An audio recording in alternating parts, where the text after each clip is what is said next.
Hey everyone, I'm back, and today we're going to be talking about The Exorcist. And before I get into the movie, I guess I should give you a little background with my history with this film.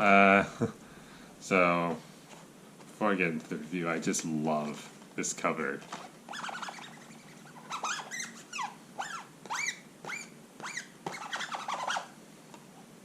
I love doing that. I could do that all day, and would never be bored. Hang on, I'm just gonna move the camera back a bit so it's a little more. Okay, that's better. All right. So, so I bought this recently at Walmart because it was like $5. And I've never seen it before, and one other thing, I'm talking about the director's cut because I didn't realize that there was more than one version. But I watched it anyways, and I bought it a couple weeks ago, and I've seen it twice. I saw it roughly around when I bought it for the first time, and the second time I saw it was last night when I revisited it just to make sure it was fresh in my mind. And upon my first viewing, I had a lot of mixed feelings on it. It was kind of just not what I was hoping it was. I didn't really find it all that scary or effective, but I always, ever since I saw it for the first time, I've always wanted to revisit it because there's the first half is so what I found kind of underwhelming.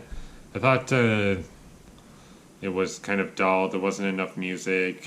Scenes were kind of just redundant, and it was just very dull to me.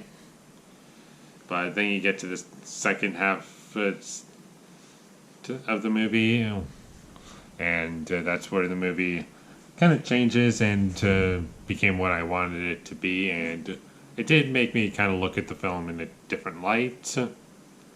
And so I've been kind of just sitting on it and waiting for the right time to revisit it.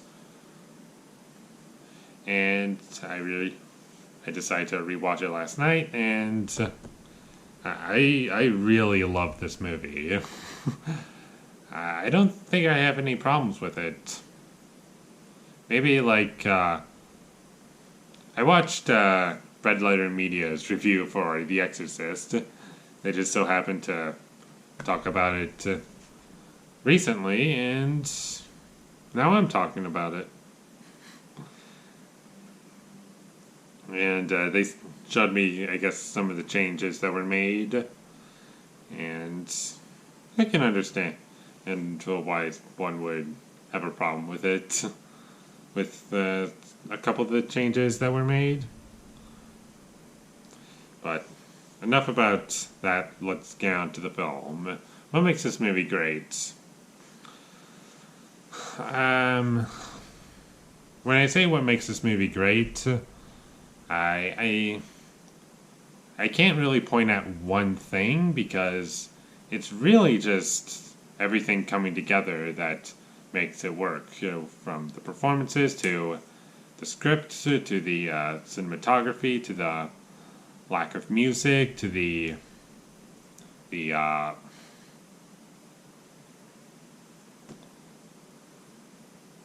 on, I had something. Characters to the just everything really, and all of that is fantastic, and the movie does a good job of letting you care about these characters and allowing you to get invested, even though it may feel.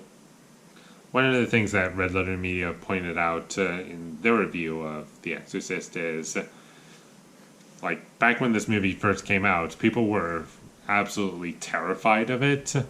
And nowadays, people who watch it are probably not going to enjoy it because it's very tame. It's also a slow burn, and really, like, for the first two-thirds of the movie, nothing really happens. Or barely anything happens. And I can see how one may not thoroughly enjoy this, and that's kind of how I was in my first viewing. But rewatching it and really letting everything, what's the word? I was going to say soak in, but I don't think that's completely accurate. I don't know. By letting everything sit with me, I think that's more accurate. I started to appreciate the film more, and really it just helped me enjoy the experience that it was trying to give me. And I'm glad I gave it a second chance.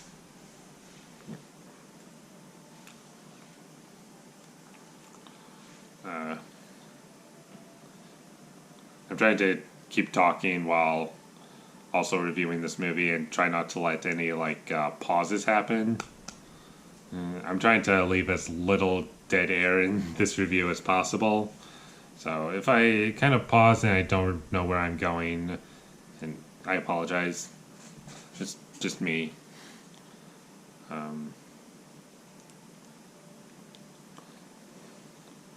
One of the things that I think is worth pointing out is, I guess my only issue with the movie is some of the editing is kind of weird. There's a scene that where the girl who's possessed in the movie, where they get a psychiatrist, I think that's the right name, and they get a psychiatrist, and they're kind of just asking for the demon to come out and to communicate or talk, and after that scene ends, how it was cut from that scene to the next scene, it felt a little odd to me, and there's a couple moments like that where it feels like scenes are really short, and it just cuts to a different scene that's longer and differently paced. I don't know. Maybe that's probably like my only real issue with the movie.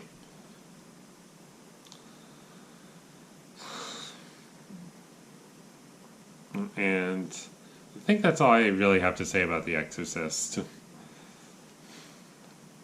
It's a very it's a movie that asks you to be patient and asks you to soak everything in and just watch things slowly change and slowly build to the third act, which I think even on my first viewing, I really loved the third act of this movie.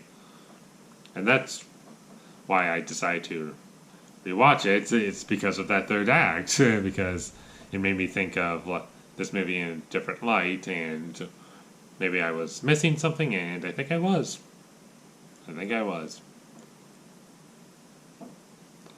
So I'm going to give The Exorcist an A. Almost an A+, but I'm going to give it an A for now. And for the record, I haven't seen any of the sequels or prequels that came out after this movie.